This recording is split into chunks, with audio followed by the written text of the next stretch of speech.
Hello?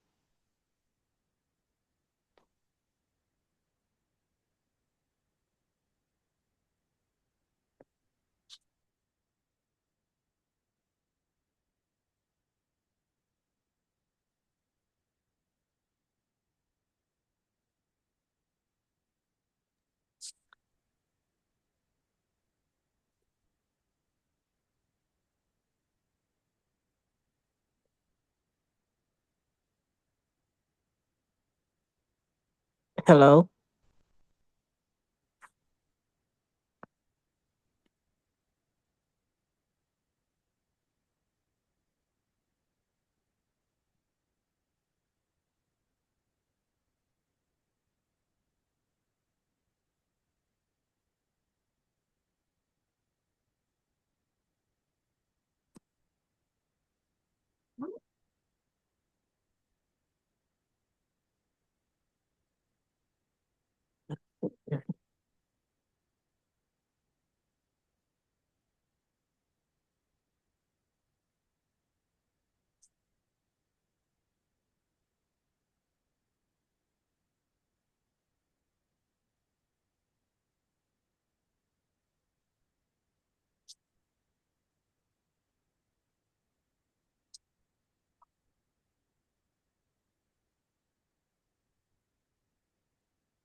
Hi, everyone. Welcome, welcome, welcome to the fourth annual Health Equity Panel, Heart Safe, Stroke Smart, Preventing Stroke and Heart Disease for All, presented by Riverside Health, EVMS, and Norfolk State University, and hosted by none other than New Beach Grove Baptist Church here in Newport News. I am Toya Sosa. I am the Associate Vice President and Chief Diversity Officer at Riverside Health. Having open discussions with healthcare experts and the general public provide us with the opportunity to learn more about how to better provide access to quality healthcare, what we can do as a community to foster collaboration, and how we can prevent, detect, and manage chronic illness.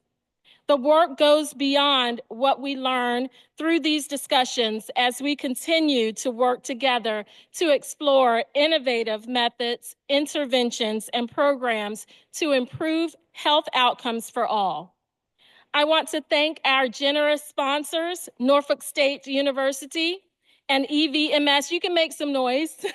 And EVMS, as well as American Heart Association and Stroke Association.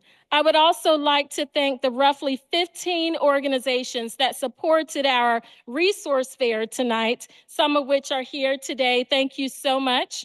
We had two very special guests. I believe a couple are still with us. Vicki Williams Cullens, a two-time stroke survivor, and Pastor Will Davenport, a heart attack survivor.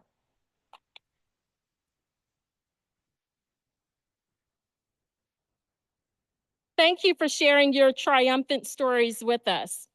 Lastly, thank you to our satellite location, Riverside Shore Memorial Hospital, for hosting their own health fair tonight. and for tuning in with us virtually for our panel discussion. Did you all have fun in the health fair? Some of you, I saw you out there line dancing, boots on the ground, right?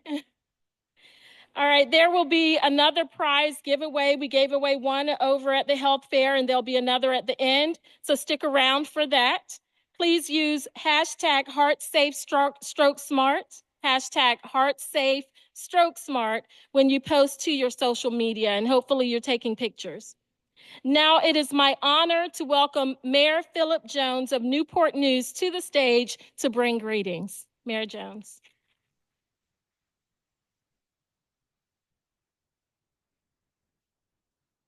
Good evening. How are we doing tonight? Well, that's a strong photo. I really appreciate whoever pulled that down. So it's my honor to welcome you this evening. Thank you to Riverside, EVMS, and NSU for hosting tonight's 4th annual Health Equity Panel. Additionally, Reverend Maxwell, for opening up your church. We always do appreciate you. This month, Newport News celebrates a milestone, the first anniversary of the Stroke Smart partnership between the city of Newport News and Riverside Health. Over the past year, we worked hard and hand in hand to address one of the most pressing challenges faced by our community. Through this partnership, we have made significant strides equipping our city with the knowledge and resources needed to save lives and ultimately improve the outcomes for stroke patients. We are inspired by the commitment Riverside Health, together with the Newport News Care Program, I think I see some of them in the back, and countless other partners who have helped raise awareness of stroke symptoms. They have emphasized the importance of BFAST, balance, eyes, face, arm, speech, time, as a vital tool for stroke recognition. I want to say thank you to the doctors, nurses, paramedics, administrators, staff, and community partners who have worked tirelessly to make this vision a reality. Your dedication has saved lives and inspired hopes.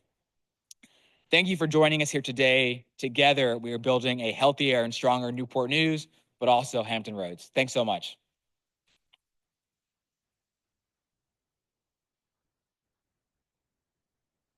Don't go anywhere. We have a special thank you for you for coming out to our event tonight. So Mayor Jones, on behalf of Riverside, we'd like to present this basket to you, which I will now break away and pick up. Thank you so much. Awesome. Thank you.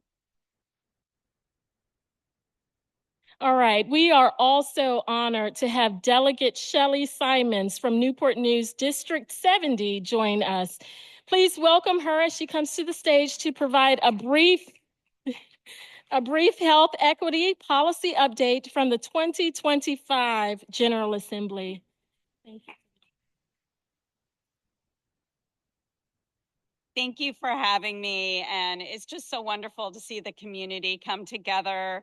Riverside, we're so excited about the new ODU School of Health Careers, so just thanks everybody for coming out and all the volunteers. I loved seeing all the students out there helping too. I am Delegate Shelley Simons, and I'm bringing greetings from the Virginia General Assembly to you. We were just up in Richmond yesterday, finishing our work for the year. And let me see if I can get this mic to do its thing. It can just stay like that. We have done a lot of work in the healthcare space over a number of years. I think for me, the biggest thing that happened in the legislature in Richmond was a bill that I managed to pass on breast cancer diagnostic screening fees. I don't know if any of you have experienced this where you have a mammogram and then you go back for the secondary screen and they say, oh, that'll be $500. Surprise. And you didn't know that you needed to pay out of pocket when you went for that secondary breast cancer screening.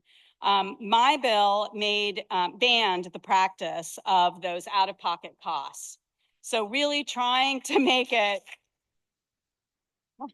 and it took 3 years.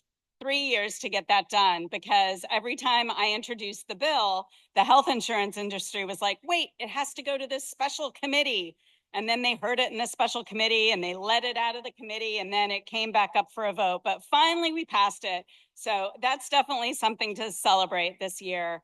I serve on the Education Committee. I'm the Vice Chair of House Education. We also passed a budget that has increases for teachers. It also has increases for healthcare professionals, aides, and nursing homes. We think that this will really help improve care for seniors in our community. And just still a lot more work to do with the budget. We'll see what happens, but we know we have to continue to invest in affordability, in education and healthcare, so that we have the staff and the people that we need to offer a helping hand. So thank you so much for letting me bring greetings from the Virginia General Assembly, and I hope you have a wonderful forum today. Oh. So we also have a thank you gift for Delegate Simons for joining us today. So Delegate Simons, thank you so much. Thank you. Oh, sorry. All right. Thank you so much, Delegate Simons, for that informative update. So please accept that small token. I know you all probably online could not hear me, for coming out tonight. We appreciate you being here. So I also like to thank our host venue. So please give it up for New Beach Grove, because they have been amazing. We cannot thank you enough. This is a beautiful venue. So thank you for being so hospitable and for answering our every need. I'm sure you will be so happy when this is over tonight. But thank you for answering all of our requests. I call now to the podium Reverend Dr. Willard Maxwell, Senior Pastor at New Beach Grove, to start our event with a special invocation.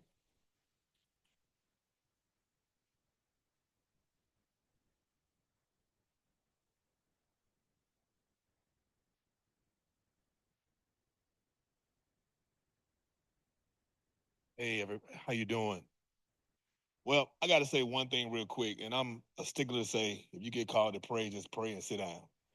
But I have to say something. I'm so glad you all are here. Some of people already know, but Monday, I had an emergency situation where I had to get rushed to the hospital. And EMT, the two tests they had, said they thought it might have been a heart attack. When I went to Riverside, thank y'all. Clap for Riverside. Hallelujah. Thank you. Thank you all. I got Centera Healthcare, but they took me to y'all. I said go to Riverside. They just took over my insurance, but I said take me to Riverside, just so you know. Because I've been there a lot of times, not for me, but for my people. And y'all seem to make sure people stay alive. So I went to Riverside. And they did several tests and everything came back normal. So I think I go there Monday to do a stress test to make sure I'm all right. And so if I'm stressed, members just bring me like some gifts and stuff, and maybe I'll feel better. No, seriously. But no, thank you, Riverside. I was with you all on Monday night, and your people were so nice.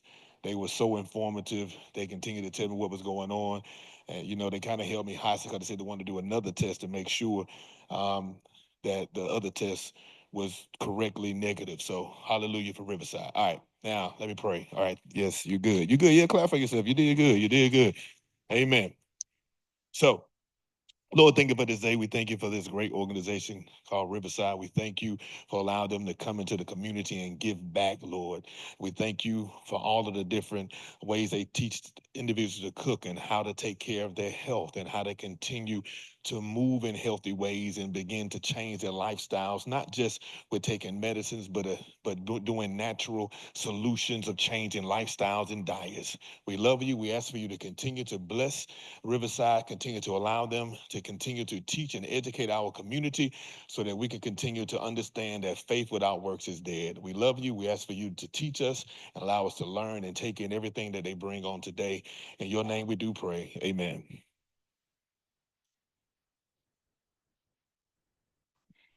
All right, amen. Thank you, Reverend Dr. Maxwell. We will see you later in the program. I have the distinct honor now of introducing you to Adam Luke, who graciously stepped in as our moderator due to a scheduling conflict with Frankie Myers. So Adam currently serves, I'm going to take this off so you all can see me. So Adam currently serves as the Associate Vice President of Cardiovascular and Pulmonary Critical Care Service Lines at Riverside Health. He holds a Juris Doctorate and an MBA from William & Mary, as well as a bachelor's degree in economics from BYU, Idaho. Before pursuing his education, he spent 2 years in Guatemala as a Latter-day Saint missionary, where he developed a deep appreciation for service and the impact that compassion and community support can have on individuals and families. Throughout his career in healthcare, he has been passionate about improving patient access, enhancing operational efficiencies, as well as fostering strong, engaged teams. Most recently, he has been fortunate to help lead Riverside's groundbreaking programs, including the Peninsula Region's first TAVR program, robotic cardiac and thoracic surgery programs, and the robotic bronchoscopy program, allowing for early detection of lung cancer. Working alongside dedicated health professionals, he has seen firsthand the difference that innovative care can make in the lives of members of our community. Please welcome Adam Luke.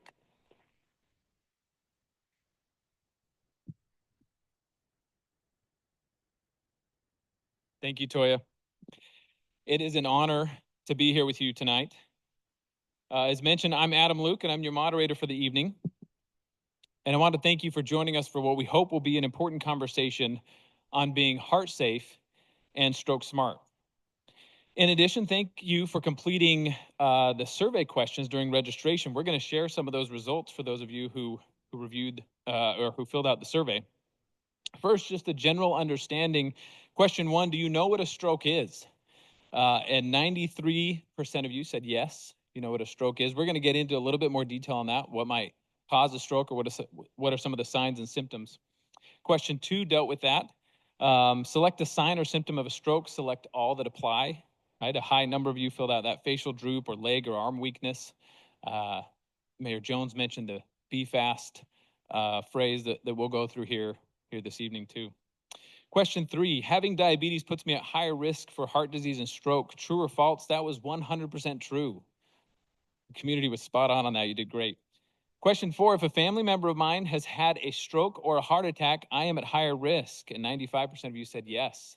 We'll also get into some of our family history and genetic markers for this evening. And finally, question 5, if you suspect someone is having a stroke or a heart attack, you should call 911, call your primary care provider, or take a nap and see if symptoms improve. I'm glad to report that no one in our community would take a nap and see if symptoms improve if they're suffering from a stroke or a heart attack. So thank you for filling that out. This gives us a baseline for our discussion this evening. Tonight, we'll chat with 6 local expert panelists: Dr. Tori Pledger, Jay Harris, Dr. Shauna Johnson, Mary Hay, Wendy Bunting, and Dr. Lulu Rixanti. We are grateful for them for being here tonight and agreeing to participate. During our discussion, if you have questions for the panel, place them in the chat or on the index card provided to you as you arrive. Towards the end of our discussion, one of our volunteers will collect your questions and we will share some of those with our panel expert. So we'll jump right in and we'll start with each of you introducing yourself. Please go ahead and share your name, your role, what organization you're from, and your expertise.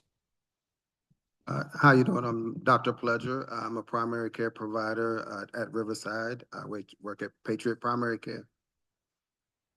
Good evening. My name is Dr. Shauna Johnson. I'm a primary care physician as well with Riverside Health System at Elizabeth Lakes Family Practice. Good evening. My name is Mary Haig. I am the Director of Emergency Services at Riverside Regional Medical Center. Good evening. There we go. I'm Jay Harris. I am a neurovascular nurse practitioner and the quality director for cardiovascular and neuroscience services at Riverside. Hello, my name is Wendy Bunting. I'm a speech language pathologist and the director of rehab at Riverside Health System. And Dr. Johnson is my doctor. She's an excellent doctor. And good evening, everyone. I'm Dr. Luisel Rick-Santi, and I serve as the Senior Associate Vice President of Community Health, Education, and Training. And I am at the Macon and Joan Brock Virginia Health Sciences, Eastern Virginia Medical School at Old Dominion University. So many of you may not know, but EVMS just recently joined and merged with Old Dominion University, and so we're now that really long name. Thank you very much. And I have the fortunate opportunity to work in some degree with each of our panelists and can attest to their expertise. Very excited to hear from them tonight. The fact that heart disease is the leading cause of death for all Americans, let's talk about what we can do from an individual, an institutional, and a community perspective. But we are going to start with diet because Chef Jacob Summerfield and nutritionist Hillary Muse are going to show us how to prepare meals that are heart healthy without sacrificing flavor. And I am particularly excited for this because I think if you ask my kids, they would say that when I cook, I just sacrifice flavor, whether it's healthy or not. So any tips would be helpful. All right. Well, when we eat food, we eat with our eyes, our mouth, and our smell. So all of that goes together. And to make a meal that is flavorful without all the things that may not necessarily be healthy for us, like additional salt, saturated fats, things like that, we need to rely and lean in on using herbs, spices, including our brightly colored vegetables. Hopefully everyone got a chance to taste what's on these recipe cards in the back. But really adding in those herbs and spices and using some acidic foods like lemon, which is great for vitamin C. Tomatoes are acidic too. There is lycopene in there, which is an antioxidant, which helps with inflammation. And then also high in vitamin A. And that helps to brighten up your food as well. And then also the olives as well as the tomatoes have something in it called phytosterols, which actually helps to block cholesterol absorption. So great addition to your meals. But leaning in on those herbs and spices is definitely going to help increase the flavor in your food. Chef Jacob, you got anything you'd like to add? So to piggyback off of what Hillary said, acids are one of the best things that we can use to substitute for any salt in our dishes. In this case, with the Mediterranean diet, we're looking at citrus, specifically with lemon. If that's not necessarily your thing, any other types will do. Oranges, lime, grapefruit if you really want to. I'm not big on that one myself. Also vinegars. All of those are going to help brighten up your dish. It's going to help wake up your palate. Adding in those different textures with the fresh herbs, fresh vegetables, that's just going to make the whole dish a little bit more appealing to you. And as we said, we're not just eating with our taste buds, we're also using our olfactory senses, our nose, our eyes. So if it looks good, it's going to taste a little bit better to us. Same thing with that smell, getting those aromatics. Everybody this evening that it was able to try the food, we had mint strung throughout the dishes, so that really permeated the whole room. Adding all of those in is going to be a great way to help offset that lack of sodium and everything in there. Excellent. Well, I am very excited to see. We'll come back a little bit later and see what they've got cooked up. You each will have access to a copy of the recipe, as was mentioned. For those of you joining us remotely from our Shore Memorial location, we'll have a QR code in the chat where you can access the recipe, our educational slides, and our bios for our participants. All right, we'll move over to our questions. And Dr. Pledger, let's start with you. Can you explain the difference between stroke and a heart attack, or maybe walk us through a little bit what a stroke is? Okay, so in simple terms, what a stroke is any disruption of flow of blood to a portion of the brain. And there's different classifications of that. We'll go through a couple. So the most common is an ischemic stroke. So can you all say ischemic? Yeah, nice, very good. All right, so anytime you hear that, we're saying there's a disruption of flow. It doesn't have to be the brain, anywhere, right? So there's one type called thrombotic. So this is a clot that's formed within the brain tissue that stays there, within the brain vasculature that stays there and causes the symptoms of a stroke. Then you also have embolic. So this is a clot that forms somewhere else within your body and flows up into the brain and causes symptoms. That's the most common. Clot can come from anywhere, most commonly from the heart. You can have an arrhythmia, form a clot, follows through the blood and gets to the brain, right? The other cause is hemorrhagic stroke, and you can say hemorrhagic for me. Hemorrhagic. Right. So we think hemorrhagic, we say there is a bleed going on somewhere, right? Very simple terms. Well, it can happen from if you get any trauma to your head, if you have very uncontrolled high blood pressure, so high that you pop a vessel. And you can have some genetic anomalies that put you at risk for this type of stroke. And then the curveball here is what's called a TIA. Can you all say TIA? TIA. Right. So this is a trans-ischemic attack. So this is a situation where someone has stroke symptoms that last for less than 24 hours.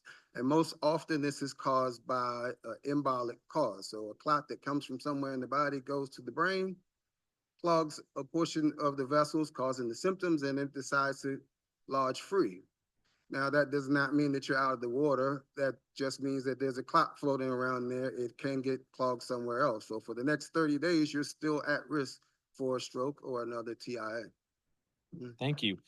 So tell us, what are some of the common signs of a stroke and how do they differ then from a heart attack? How do I know the difference between what's happening to me? Right. So there was a great handout in the other room, fast mnemonic. So we think of the F, you look at your face, generally for all of us, left side, right side are pretty symmetric, right? So you go to the bathroom, you look in the mirror and, oh my goodness, I do not look like myself, right? And you go to smile and one side of your face is smiling, the other side appears to be frowning. It is not symmetric, or your eyelids appear to droop on one side versus the other. Very common presentation of a stroke, right? Also very common is you have some new weakness. So we're not talking about that ankle that you sprained years ago and it's just not the same. We're saying some new weakness that happened suddenly. I cannot walk, I can't move my arms, I can't lift as I do normally. So very big signs that is that a stroke is going on. Also very common is speech changes. So all of a sudden you are slurring your words. I can't, for some reason, communicate what I'm thinking. I know what I want to say, but I just cannot get the words out and no one's understanding me right now. Very common signs of stroke. Also, headache, worst headache I've ever had in my life suddenly came on, and maybe I have sudden vision loss. Anything you hear like that, don't call your primary care, call 911, go to the ER right away because time, you've heard time is money. Well, when it comes to stroke, time is brain, time is tissue. So there's a certain amount of time that a window of time, we should say, that we can treat you and give you a better outcome. So if you wait until tomorrow, the next day, we may not be able to do anything. And it's just, let's support you and put you in rehab, okay?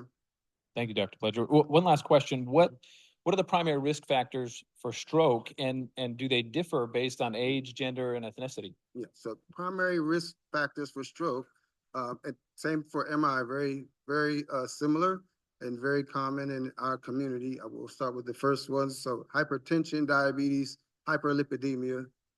Does anyone know anybody with any of those conditions at all? No, it has to be more than that. So we see that every day in the clinic, right? So very common. Also obesity, lack of exercise, so inactivity, tobacco smoking, or any drug use, alcohol or any drug use places you at increased risk. And these are the same risks that places someone at risk for MI or heart attack as well. Thank you, Dr. Pledger. Sorry, go ahead. One more, age. please. Other things, risk factors, not modifiable. So older we get, we're at more risk of having a stroke. Men tend to be more at risk than women, and different factors that goes almost throughout life, except for the age between 35 and 44. Women's risk goes up to match males, and then also after the age of 80, women's risk also rises to the same level as a male. Well, Right. Thank you very much. Move on to Dr. Johnson. For you, tell us a little bit about how pregnancy affects a woman's risk for heart disease. So during a pregnancy, a woman is at higher risk for heart disease because her body is going through a lot of changes. To start with, there's a lot of hormonal changes where the body's hormones are fluctuating during pregnancy, and the body's ability to fight things off are not as strong as they would outside of pregnancy. And along with that, there is more strain on the heart itself. As Dr. Pleasure just said, the blood flowing to the brain, when it's interrupted, we think about a stroke. So when we talk about stroke volume, that's a type of blood flow going from the heart to the brain. And when that's slowed down because of pregnancy, that can put a woman at risk for stroke and heart disease. And during the course of pregnancy, we also think about, because of the strain of the heart, it's pumping blood not only for the mother but for the child. That puts a woman at a condition called at risk for a condition called postpartum cardiomyopathy. That's where the heart gets big and floppy and can't function as well as it should. So being pregnant can be a high risk factor. At the same time, we still talk about doing the same modifiable risk factors: watching your weight, watching your salt, obviously not smoking, watching hopefully no alcohol during pregnancy, but all those things will reduce your risk.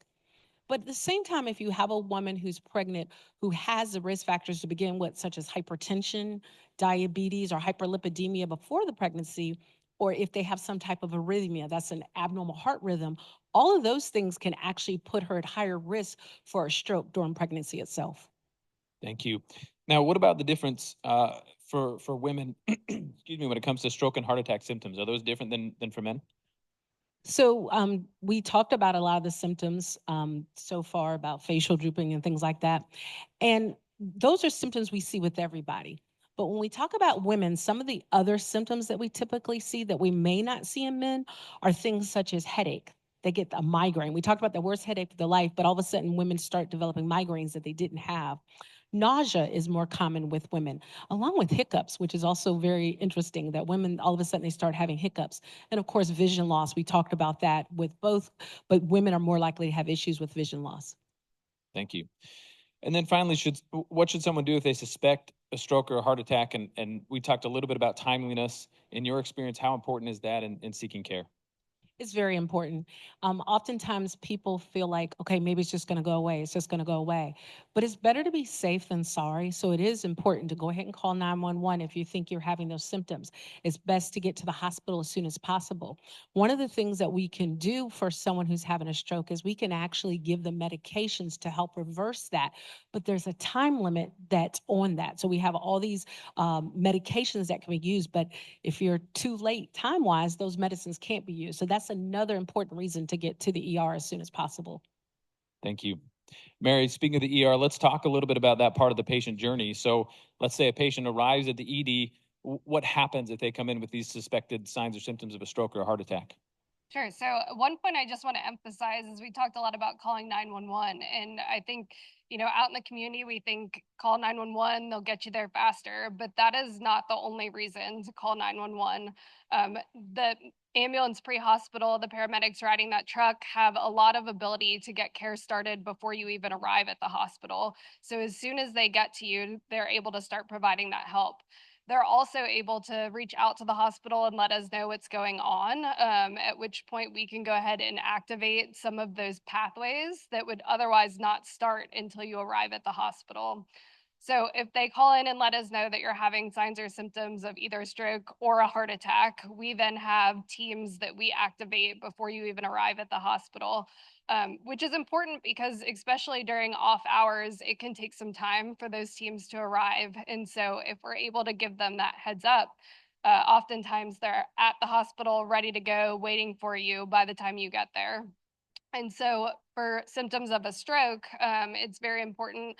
We mentioned the different kinds of stroke to get a patient quickly to get a CT image of their brain to see what type of stroke they're having. So that is the first thing that happens when you arrive to the hospital. And that will help us determine whether you're eligible to get that medication that we mentioned. And that really, we've talked a lot about the timeliness of care, but that window is very short. You can only receive that medication if you get to the hospital within 4.5 hours of the start of your symptoms. symptoms. And so that's why, again, it is so very important to call 911 if you or yourself or notice somebody experiencing any of those symptoms. That is really the first course of action to take. Similar for heart attack, if you come in, hopefully you're coming by 911 and we already have seen that EKG that they've done pre-hospital. But regardless, when you arrive, we get that done. The cardiologist hopefully is already at the bedside waiting for you to arrive because you've come by ambulance, and they're able to quickly do an evaluation, get some blood work, get a few preliminary tests, and then take you right off to the cath lab to get that blood vessel opened. Thank you, Mary. One follow-up question. Can you assuage the concern of some people listening where they think, well, if I show up and I think I have these symptoms, but I don't, right? How does the ER respond in that moment when someone shows up and they don't have a heart attack, they don't have a stroke, but they thought they might have? And so sometimes there's that moment of indecision of, I don't know if I should go, these aren't real symptoms. How does the ED respond in that moment? Yeah, absolutely. So it is always, regardless of what ends up being the end result, important to just go ahead and get checked out. If you were fortunate enough to not be having a heart attack or a stroke, we still go through a full workup. You'll still get blood work, testing done to make sure that that's truly not what's going on, and then we'll help connect you to follow-up care outpatient. Great. Thank you, Mary. Thank you. Jay, let's keep going on this patient journey. So a patient's been to the emergency department, they've received care, right? Hopefully things have gone well, and then they're ready to leave the hospital, they're ready for discharge. What tests or lifestyle recommendations or rehab plans are typically discussed with the patient at the hospital prior to discharge? So for us, discharge planning begins as soon as you get to the hospital. We are already thinking about what factors do you have that may have put you at higher risk for having a stroke or heart attack? What resources do you have at home? Do you have strong family support? Can you afford your medications? Do you have transportation? And so we look at what we call social determinants of health to make sure that we don't have any opportunities to really help fill in the gaps for patients when they come in. And so from there, once you're admitted to the hospital, we'd start doing those screenings. We'll test to see if physically you're able to go home, or if you need to go home with some type of help, some like home health, or if you need to go to a facility for a short period of time to regain your strength. And that can happen with a stroke, where people think, I'm not quite as strong as I used to be. I'm not going to be able to function at home, and going to rehab or a facility afterwards will help you regain that strength. And for heart attack patients, your heart doesn't pump quite as well, and so you may not be able to do the things physically that you once were able to do. And so we have programs like cardiac rehab here at Riverside Regional and at Shore Memorial Hospital. They have cardiac rehab in-house. And so you'll be able to be set up with those services before you leave. We get you set up with home health. And if you need any type of resources, we have navigators at Riverside Regional who will help assign you to the appropriate resources that you need to help make sure you recover well. So. Great, thank you. What steps should a patient take to reduce their future risk of having another stroke or another heart attack? What can they do?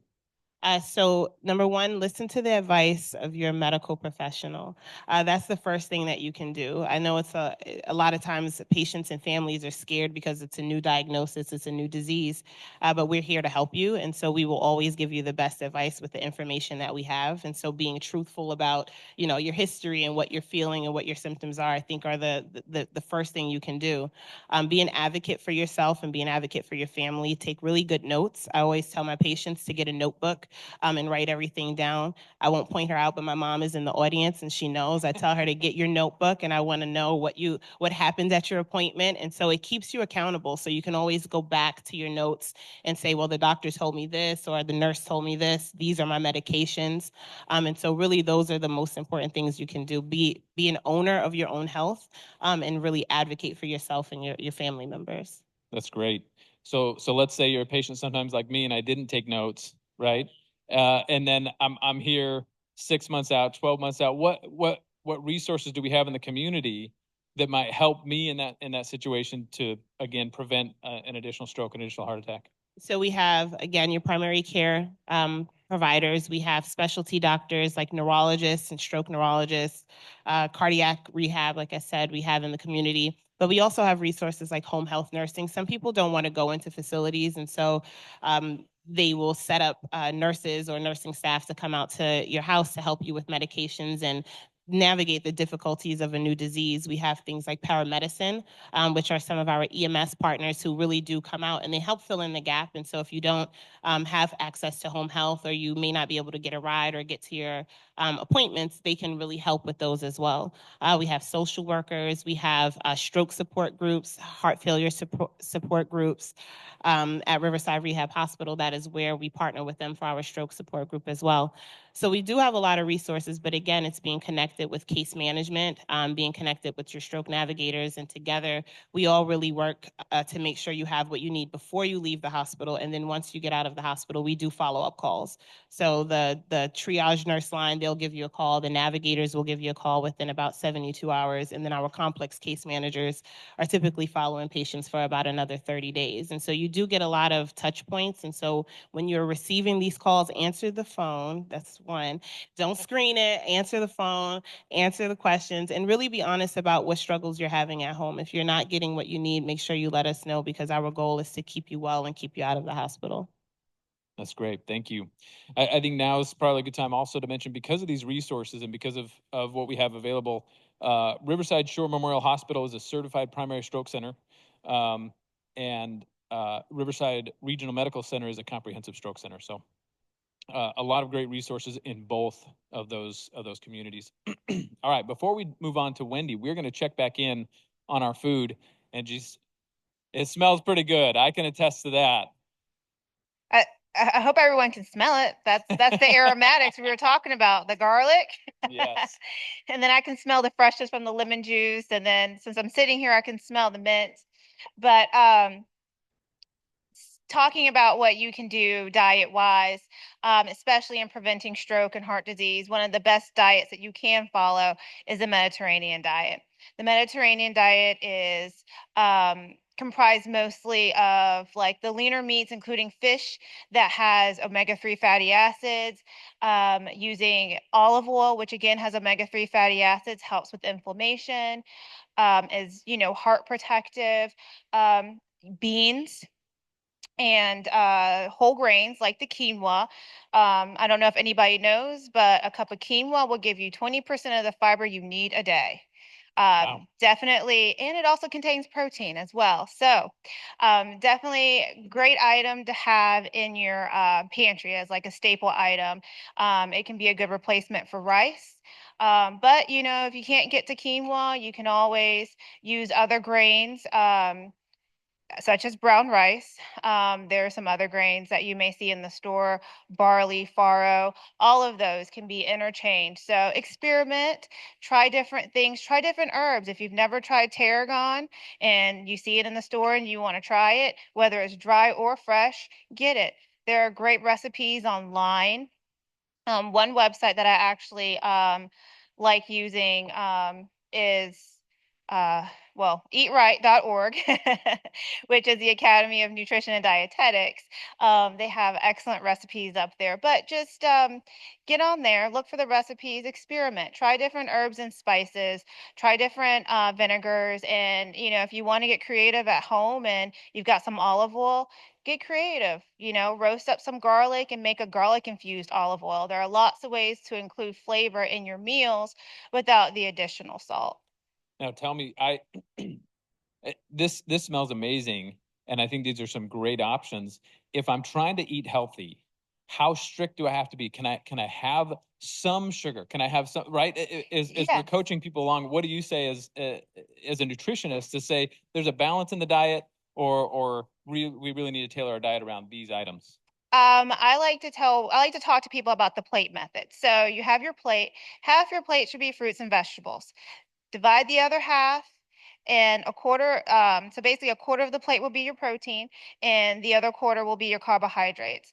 And the things that you do like that may not be the best for you. So if you're someone that likes hamburger and french fries, don't deprive yourself of it. If you have had a heart attack, I will say, get creative in the kitchen and, try some leaner meats to make your hamburgers at home. But I'd say, don't deprive yourself. Have the things that you like in moderation. And when I say moderation, I mean every once in a while, not every day, a couple of times a month. That way you feel like you are eating the things you enjoy without sacrificing it. Great. Thank you. Now our panelists get to try this delicious food. A huge thanks to Hillary and Chef Summerfield. Thank you so much. This has been great. I'll snag that one.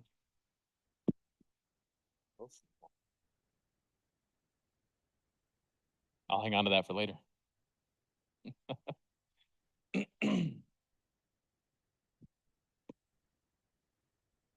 All right.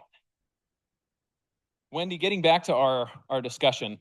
So we've talked a little bit about this patient journey of someone who presents at the ED, is discharged with resources and tools to help them succeed. You work in a very specific part of that patient journey in rehabilitation. So what types of rehabilitation therapies are available for stroke survivors, heart attack survivors, and how does that impact their recovery? Thank you for that question. That's great. It's my passion. So I'm excited to get a chance to tell you about what is available to folks who do, unfortunately, have a heart attack or a stroke. First off, you're a survivor and you have the rest of your life to work for and strive for. And so you have to get yourself in the mindset and you have to support your family member if they've survived a heart attack or a stroke to focus on moving forward. So, listening to the full team. So, as we've talked, I think you can tell that teamwork is really how we best support and provide healthcare to our community. And that's no different than in rehab. So the rehabilitation world is focused on a team approach to helping people recover. If you have had a stroke or a heart attack and you've had lasting effects, we're going to swoop in and figure out how we can best help you recover, regain function, improve your quality of life, and improve your overall health. And so there's a range of healthcare fields that focus on rehabilitation. So I'm going to tell you about a few. We've got a couple of folks here in the auditorium that represent those disciplines. But the first one, the one that I think we think about most often, is physical therapy. So physical therapy is a discipline that's going to really focus on that strength that may have been affected by the stroke or weakness from that heart attack. They're going to be worried about and focused on helping you rebuild your muscle strength and your ability to move your body, move from point A to point B, get up from the recliner, walk to the bathroom, take your dog on a short walk up and down the stairs, have good balance and not fall. That's physical therapy's kind of area where they're going to focus. Very much that whole body. They're going to look at that whole body. The next therapy discipline or rehab discipline is occupational therapy. This one isn't as well known, but they're really the discipline that's going to look at you as a whole person and say, what kind of life did you live before? Are you a mom? Are you driving? What kinds of roles did you have? And work to help you get back to being that in your new life. And so if you were a caregiver of small children, the focus is going to be how can we help you regain the abilities to take care of those kids. Certainly they're going to be focused on, again, your physical strength and your ability to maybe move your hand, your arm, use your eyes, but they really look at your recovery in context of the activities that we do every day.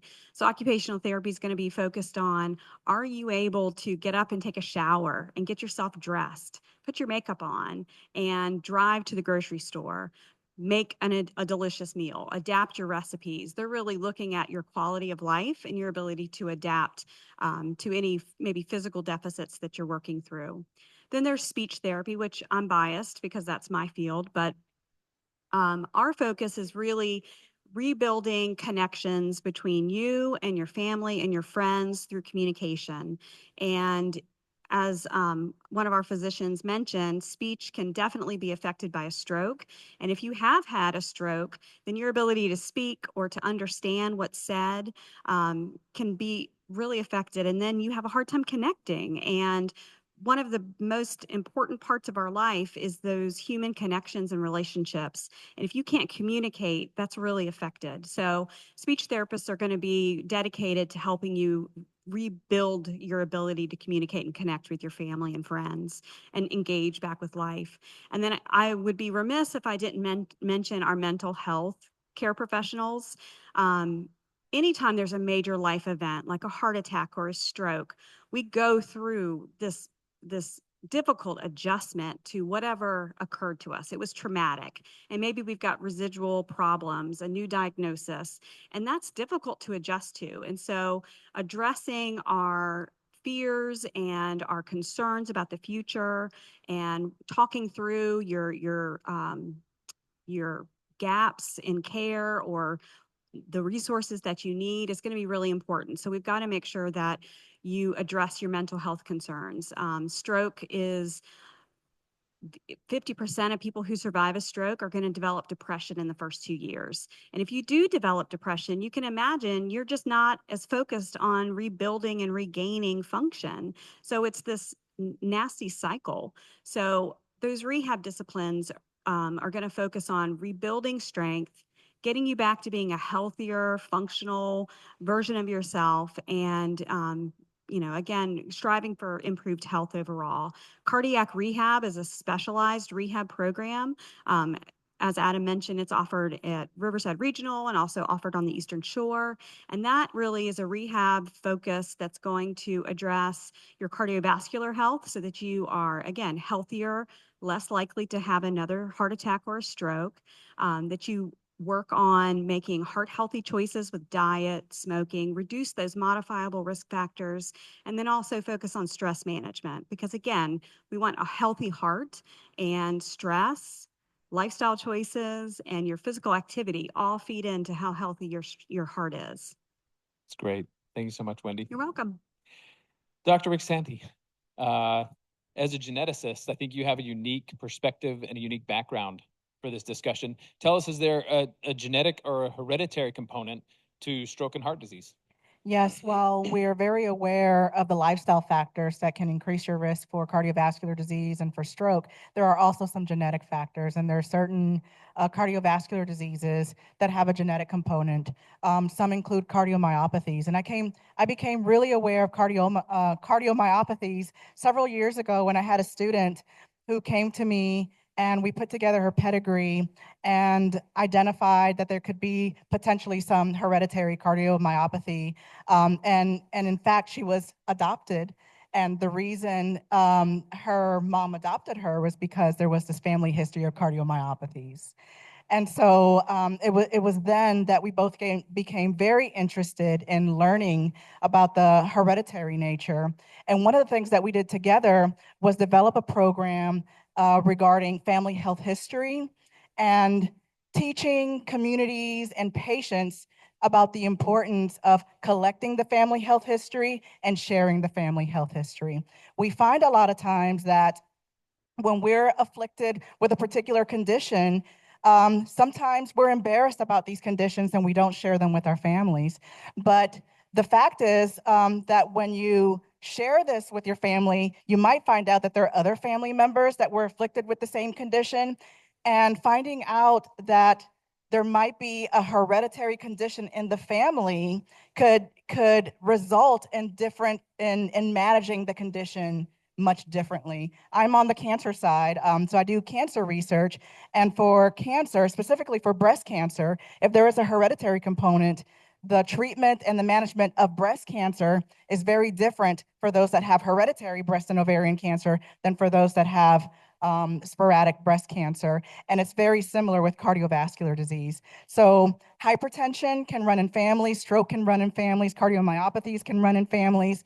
And what I also like to stress is that although genes can predispose people, is not destiny. And we don't just share our genes, we share traditions, we share how we eat. And so many years ago, we developed a program, which I hope to roll out here, that's called Know Your Facts. And FACTS is an acronym that stands for Know Your Family Ancestry Conditions, Traits, and Traditions. And so what we want to be able to do is teach people about the importance of collecting that family history, and not just effectively collecting the family history, but sharing it with the family and sharing it with your healthcare providers, because it could change the way that you manage that particular condition. That's great. Thank you. Tell us what genetic tests, if any, are available to assess risk. I mean, we've got the family history side that you talked through, but are there tests that give us maybe a little bit more detail? Yes, and so in addition to those healthcare providers like physical therapists and occupational therapists, there's an area of healthcare called genetic counseling, and so there are actual professionals out there that are trained to help you collect your family history and assess your family history. So let's say you find out you have a family history, you might talk to your primary care physician, you might talk to your cardiologist, but then they could effectively refer you to a genetic counselor. And when you sit down with a genetic counselor, depending on the characteristics of your family tree, they can recommend specific genetic tests.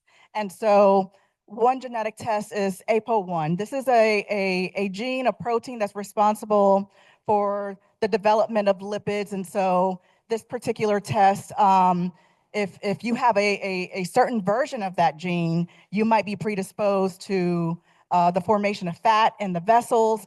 And again, if we have that information, there could be improved monitoring and improved management. And so what is a genetic test? A genetic test, again, could tell you if you have a predisposition to a particular disease. And what does it entail? For most of us, it's a cheek swab.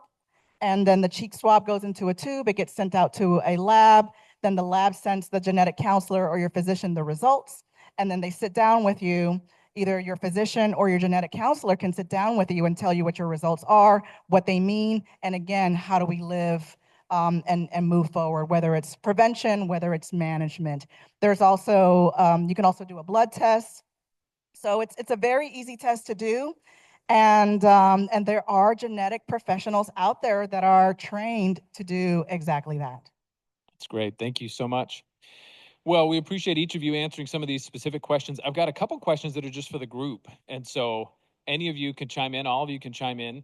But number one, why is stroke and heart disease such a critical issue in our community? Why are we dedicating an entire event to it, both here in Hampton Roads and on the Eastern Shore? What about that question resonates with you?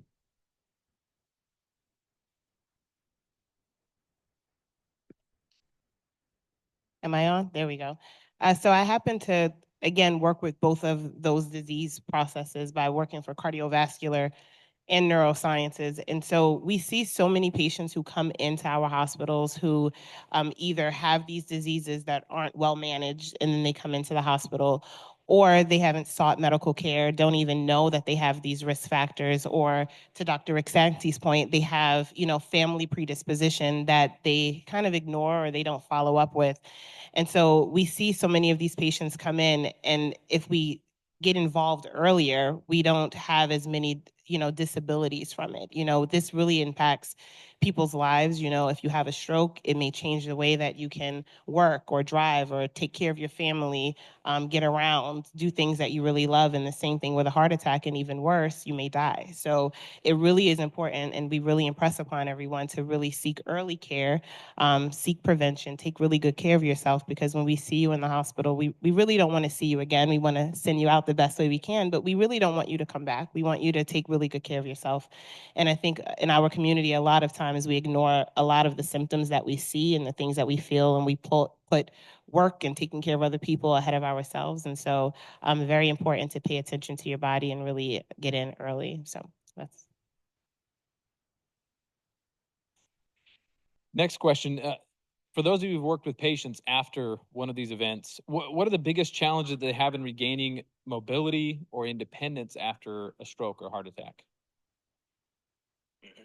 So again, I think adapting and adjusting to the event itself can be a big barrier. And so the healthcare professionals they come into contact with and the people that surround them need to be hopeful, have have them focused on the future, set goals for themselves, be forward thinking, be positive about whatever health changes have already occurred. Usually if you have had a stroke or a heart attack and you've gone into the hospital, let's say you were a smoker, you've got a patch on your arm and it's probably been 3 or 4 days since you last smoked a cigarette. And so celebrating, hey, guess what? It's been a week since you had a cigarette. You've already got a week in and you're going to continue that. You've already gotten those first hard days out of the way. So really that mental attitude of the people around you and to support your own mental attitude will help bridge that gap from that trauma and fear to being forward focused and goal oriented and really, focusing on improving your overall health. Thank you. We talked about how important it is to get treatment timely. What are some of the biggest barriers that patients face when they need to get timely treatment for a heart attack or a stroke? I think one of the biggest barriers sometimes we talk about social determinants of health, but if a person doesn't have a phone to call 911, that can be a barrier. And then we kind of touched on this earlier, but knowledge is power. Some people just don't know what the signs and symptoms of a stroke. And not every stroke presents with a facial droop. So sometimes it could be a subtle change. And that's why we like to do presentations like this to talk about, if all of a sudden you have the worst headache of your life, to kind of associate that with the possibility of stroke. So really educating people on what you can expect or what can happen with a stroke is very important. And then I would think the last piece is, we've kind of touched on this too, is it's important to really work on those modifiable risk factors. Those are things that you can change, i.e. smoking, drinking, getting the cholesterol down, keeping the blood pressure down, working on the weight. Those are things that we can do to prevent the stroke to begin with or the heart attack to begin with. So really working on those and working with your primary care doctor. So when we talk about getting in, if we love the fact that Riverside has all these primary care clinics in the community that are there to help, even with people who don't have insurance. Sometimes people think, oh, I don't have insurance, I can't go to the hospital, I can't call 911. Please don't let that be a barrier. Thank you. We touched a little bit about on this, about the resources that exist for patients in the hospital and as they're transitioning to home. And we talked about case managers. What role does a case manager play in inpatient management of stroke or heart disease patients? Again, so my team works very closely with the case managers, and a lot of what they do is really to help provide, number one, education, and then number two, making sure that, again, they screen for the appropriate resources. What is it that you need versus what is it that you're missing? What do you have access to? What don't you have access to?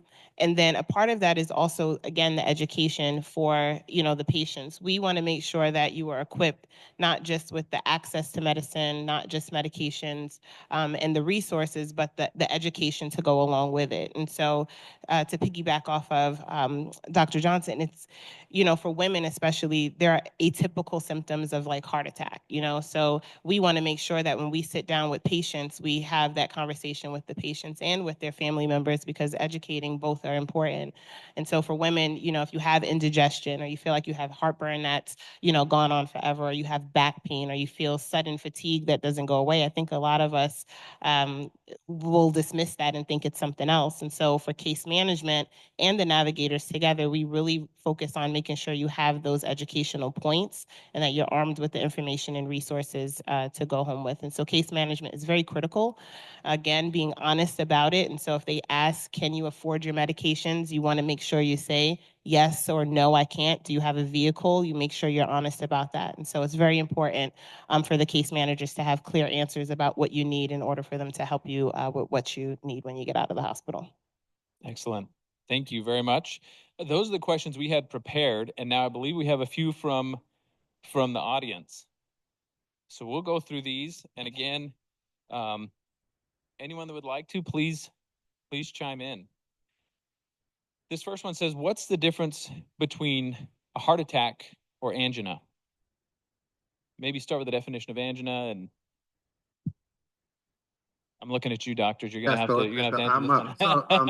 So when you think of angina, we're saying chest pain, right?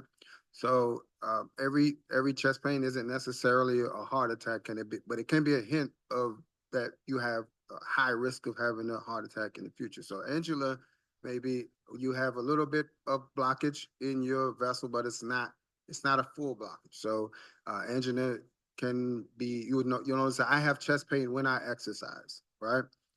It's a sign that you need to go to a doctor and have that checked out, because that places you at risk of having a heart attack in the future. Versus a heart attack is a complete blockage. You're having tissue death essentially from lack of blood flow.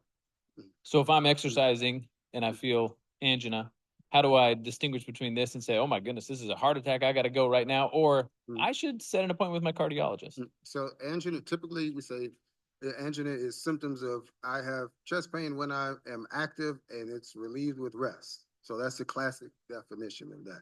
Either way, you need to be seen by a medical professional for further workup. Now, angina can also be unstable, meaning I have chest pain when I'm just sitting there watching TV, which is much worse case scenario. But it is a tricky situation for you. You need to be in touch with a medical professional for sure. That's great. Thank you. Any other thoughts on that one? Mm-hmm. Please, Jay. And so I think not just specifically to angina, I think when we think of angina as it pertains to the relation to heart attack, I think it's still a warning sign. And so if you experience it, again, you need to still go and get treatment. But it's also the same with TIA. And so TIA is to a stroke as angina can be to a heart attack. And they're both warning signs, and they're your body's way of telling you something isn't right. And so you should listen to that. And so urgently go, emergently some of those times, and make sure, if not all those times, that you get the help that you need, because again, it's your body's way of telling you something isn't correct. So that's great. Thank you. Next question is, can you explain the difference between hypertension and heart failure? Question. I'll take that question. So hypertension is an elevation in blood pressure. And when you have hypertension that is poorly controlled over time, it can put a strain on the heart, which can then lead to heart failure. Heart failure is a condition where the heart is not pumping as well as it should to push the blood out to the rest of the body. So when we think about heart failure, often the most common precursor for heart failure is hypertension. But also having a heart attack can cause heart failure. So again, modifying the risk factors will help reduce those risks. So having hypertension will put you at risk for it, but keeping the blood pressure under control, taking your medicines, watching your sodium intake, that reduces your risk of having heart failure. And I know this is a stroke and heart, but I've just got to also add in that also helps with chronic kidney disease as well, which is another big risk factor for heart disease. Thank you. A follow-up to that, what does it mean to have hypertension with heart failure? So if you have heart failure and obviously if you have heart failure, 9 times out of 10 you have hypertension. Having the two together means they both need to be addressed and treated. And the good thing about it is most of the time the medication you're using for one treats the other, so it kind of works. So it's not like you're having to take additional medications. The good thing is in the last few years, we've come along with some new medications that really help with heart failure. So when we think about heart failure, the first thing we think about is reduced ejection fraction. But sometimes you can have heart failure with a normal ejection fraction. That's how well the blood is pumping out to the rest of the body. If you have heart failure and you're on certain medications, we can see an improvement in the heart failure. And we can actually see improvement where the patient, sorry, my alarm's going off. You can also have improvement where that ejection fraction can improve over time. When we talk about heart attack and heart damage, sometimes people get concerned that, oh, it's damage, it can't be repaired. That's the whole part of cardiac rehab. That's the part of medications. And it's important, again, to remove those modifiable risk factors, because over time the heart can get strong again. Thank you.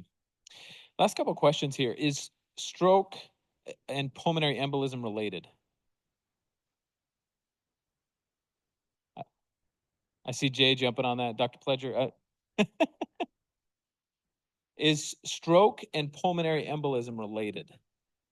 Not necessarily. So pulmonary embolism, we talked about clots, right? And a clot can be formed somewhere in the body, travels through the vascular vasculature and it becomes embedded somewhere. So the same way we said embolic stroke, said this clot is formed somewhere, travels through the system, goes to the brain. Now, if it goes to the lungs, then we have pulmonary embolism. So the relation is that there is a clot formed and it's traveled. It's just where it lands is the difference. Thank you. Any follow-up? Yeah, and so again, to follow that up, if you are developing clots in your body, sometimes it can be because of a underlying disease or a state that your body has that, or a disease or a process that your body has that makes you develop clots more often. So a lot of times if patients do have PEs, sometimes they may have an underlying clotting disorder that can cause them to have heart attacks or strokes as well. Sometimes if you have a heart defect, that same clot that may be in your leg and travel to your lung can travel from your leg and travel to your brain. And so again, if you come in with a PE, the focus will be that, but I think it's always going to be being a detective and finding out why it happened. So that's really the only relation to it. Yeah, thank you. Finally, what is the percentage risk for having a second stroke after the first? Or is there an increased risk? There is an increased risk. Those of you who have a stroke, or anyone who even has a stroke or a heart attack, your risk it exists for you to have another one because those factors are already there. The best way to prevent yourself from having the next one is to, again, listen to your providers, take your medication, do the screenings that are recommended, go to rehab, and follow up. But yes, I don't know the percentage off the top of my head, but it's definitely there. If you've already had one, you have the risk factors for another one. Dr. Johnson, anything that? I was just going to say, again, I don't know the percentage, but the key thing is if you've had some type of event, whether it's a heart attack or stroke, again, there is a risk for another one, but we do know that, again, modifying the risk factors, taking the medicines reduces your risk. So again, don't want you to think, oh, just because I had one, I'm going to have another one. No, it doesn't have to be that way. Taking the medicines and reducing those risks will really reduce the risk of having another one. Thank you. Well, we just want to thank all of our panelists for their participation here tonight. This was great. And thank you to our audience members for your questions and your participation. We really appreciate that. We will turn the podium back over to Toya Sosa.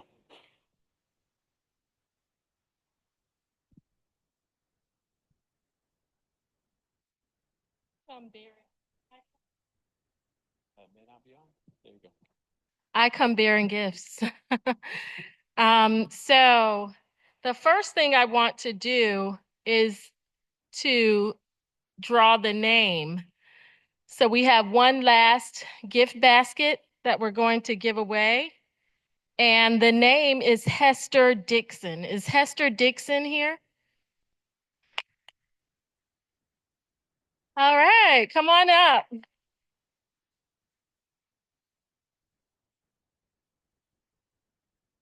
You can come up here. I better put this way.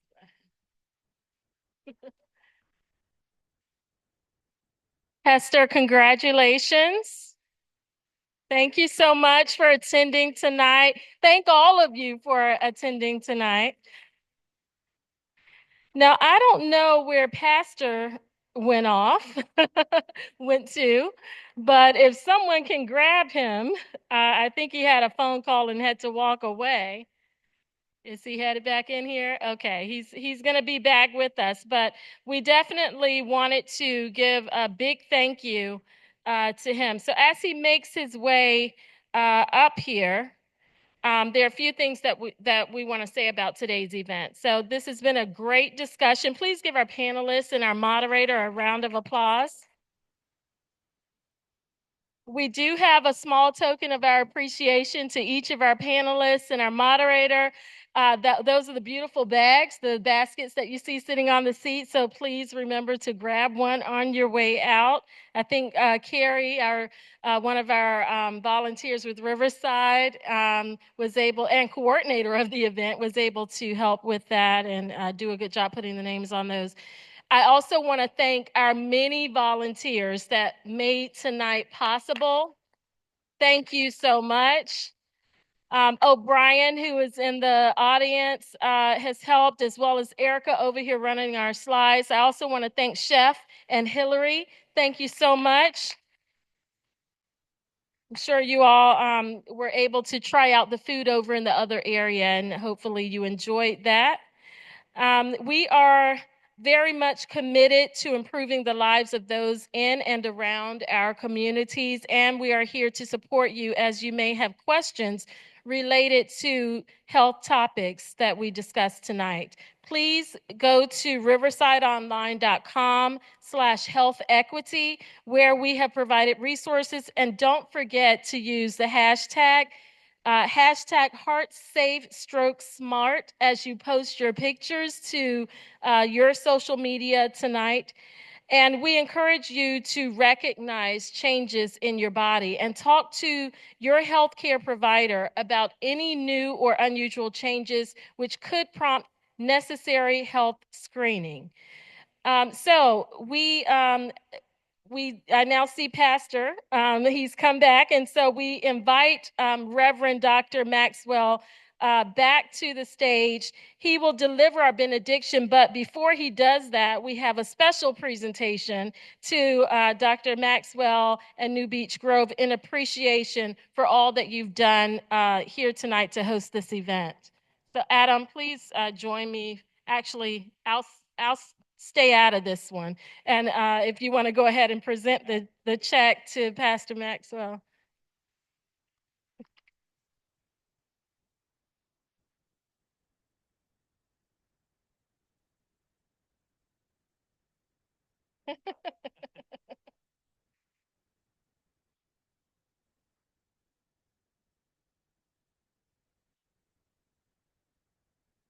And you will be getting the real check shortly. We would also like to extend a thank you to our survivors. I know one is still in the audience, and we have a lovely basket to present to you.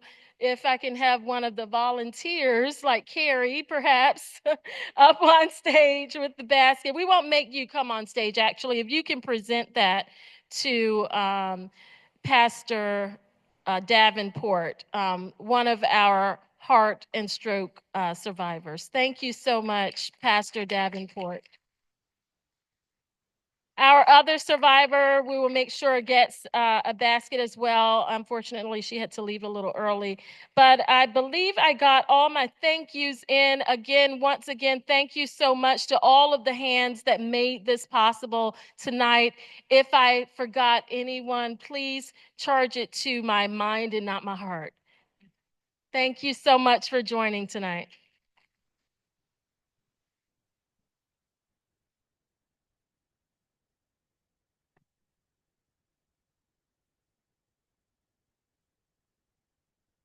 For our planning team, if you could meet us by the stage. Also, our survivor, if you can stick around, we want photos. We have our lovely photographer, Alexander, here.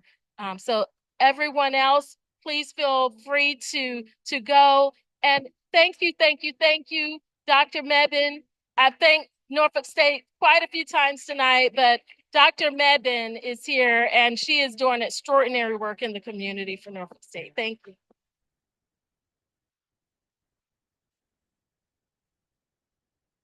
Yes. Well, I'm gonna do the benediction. Well, y'all leaving anyway. So Lord, just keep us safe. Amen. Go in peace. All right. Nah, you fine.